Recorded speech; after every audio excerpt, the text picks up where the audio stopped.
report is expected to map out a road to conditional, internationally supervised independence for the disputed province. Well, for more on the story, we're now joined by our correspondents Alicia Young and Anastasia Hajdulina, who've been following events in the capitals of Serbia and Kosovo.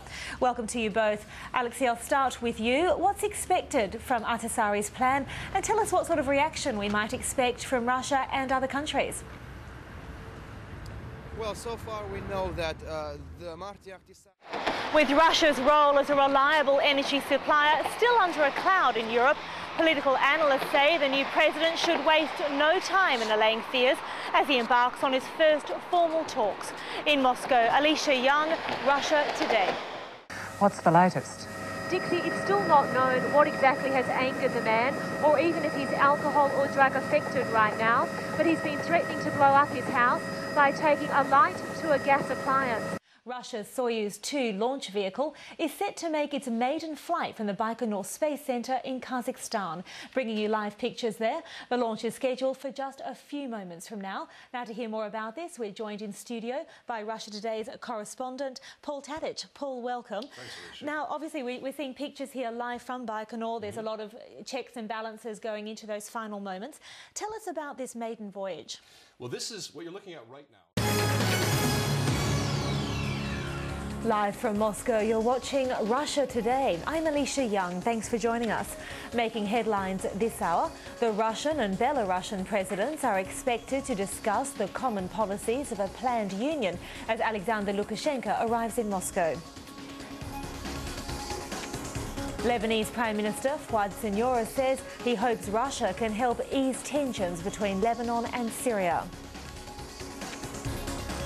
And in the Middle East, one of the Palestinian Prime Minister's bodyguards is killed in what Hamas says was an assassination attempt. But topping our bulletin this hour, Belarus's President Alexander Lukashenko is expected in Moscow for talks on the Union state.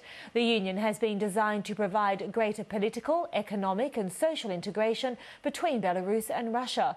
But negotiations have been mired in setbacks for almost a decade now. And as our correspondent Oksana Boyka explains, results appear further away than ever before.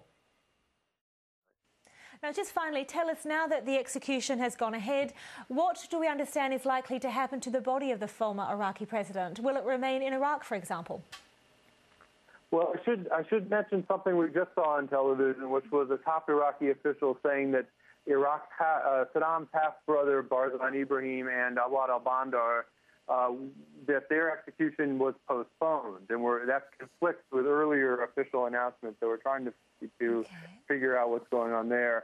But the family of Saddam Hussein has asked for his body, and according to his lawyers, they will refuse that request.